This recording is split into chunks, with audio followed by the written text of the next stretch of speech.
Good morning, everyone. I'm Riley King, and welcome to the Riley King Newscast, right here on the Riley King Network. Let's begin. First up, first responders in Nashua carry new active shooter kits. Let's take a listen to the video from WMUR News 9.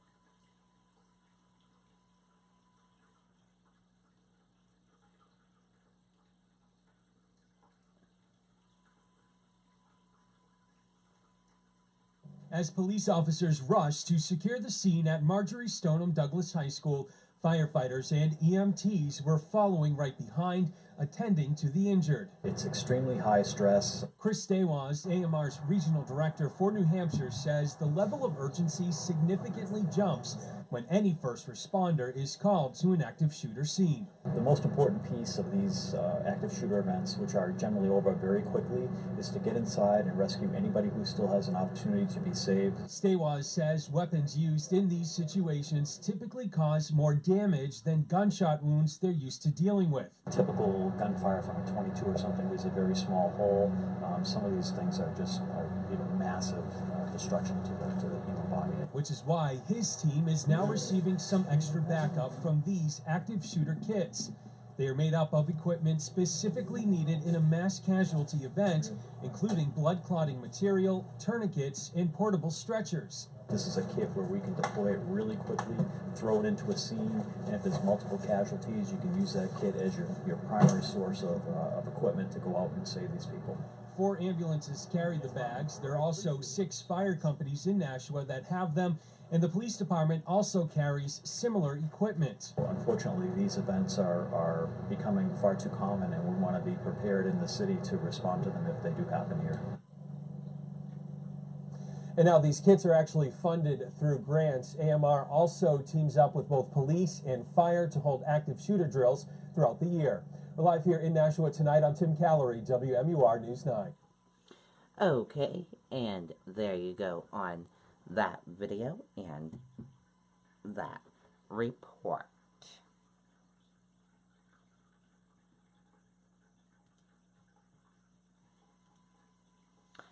Building that partially collapsed to be torn down.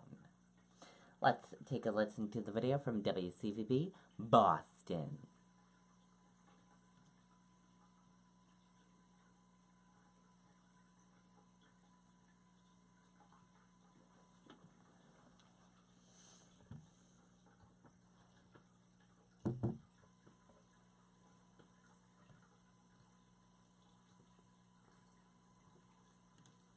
That's right, Doug. Antoinette, right now those crews are getting ready to demolish this building. As you can take a look at that, certainly a big section of it has fallen away. That's one of the things that they're trying to work on right now. It's already partially collapsed. Several homes and businesses near the 4-story building on Winthrop Street have been evacuated. 28 people are displaced this morning because their homes are in what's called the collapse zone. It all started just after noon on Sunday after neighbors heard what sounded like an explosion. I grabbed my keys and ran outside because I didn't know if, the building was going to survive. Portion collapsed onto our building, and there's significant damage. Excavators have been brought in as crews work out the best way to demolish the building. You can see fire trucks here, firefighters on scene, just in standby mode. They're not exactly clear when this might come down, if more of it can come down on its own, or if they'll be bringing it down later on today. We're live in East Boston. Josh Brogadier, WCVB News Center 5. Okay, and there you go on that video and that report. We will keep you updated as we get more information, if it will come down on its own or if they're gonna just tear the whole thing down.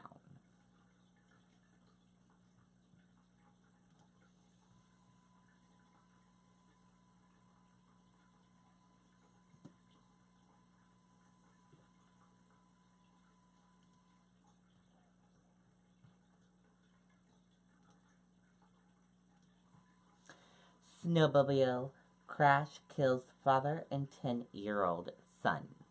Let's take a listen to the video from WMTW News 8 Maine.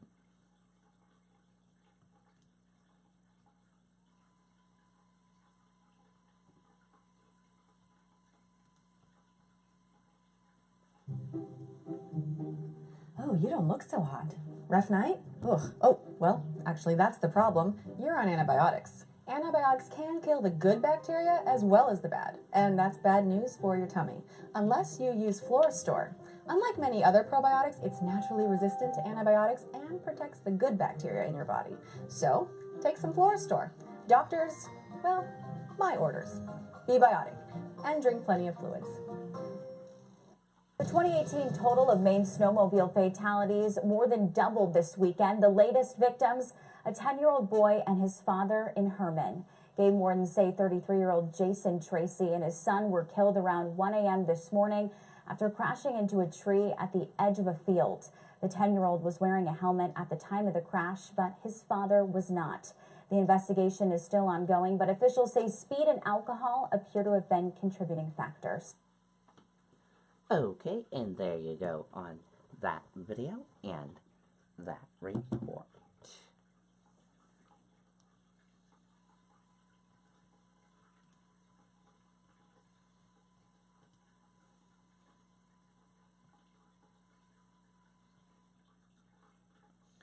A four-nation allies may be rising to counter China's Belt and Road.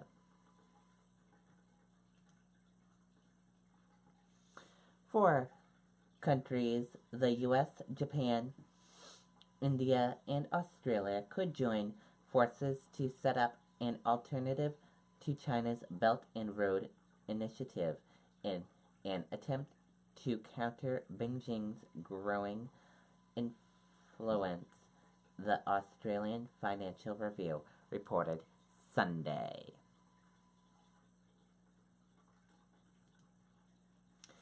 Survivors of deadly school shooting lash out at Trump. Let's take a listen to the video from ABC News.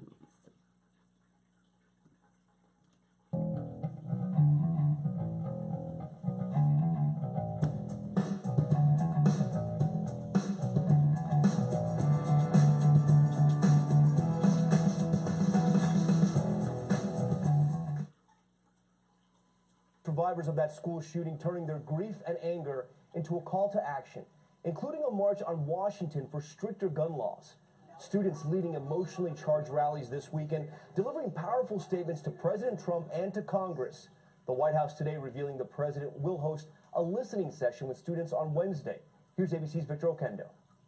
Friends and family of 14-year-old Alex Schachter arriving to say their final goodbyes. The funeral for the freshman and aspiring musician, one of four held Sunday.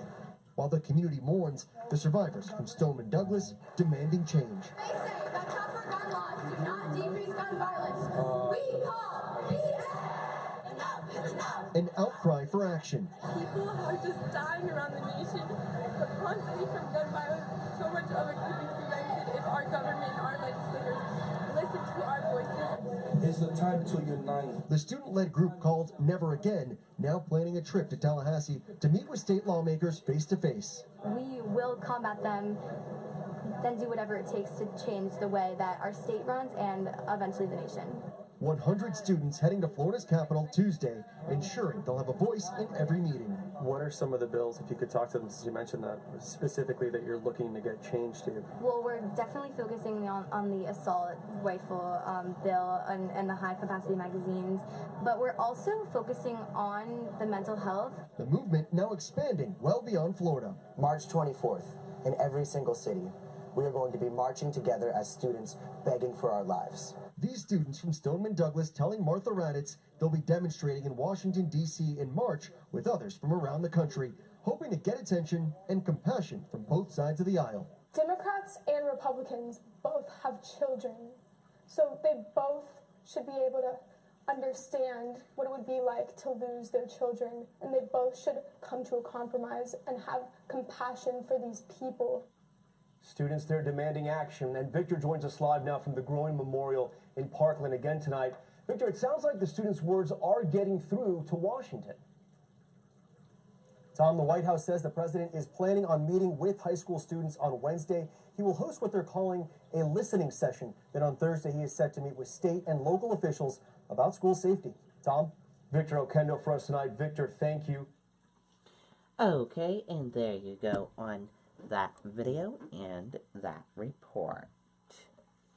And that does it for the Riley King Newscast right here on the Riley King Network. I hope you all have a great rest of your Monday and have a great rest of your President's Day, everyone. And I'll see you back here later on today for another newscast. Goodbye, everyone.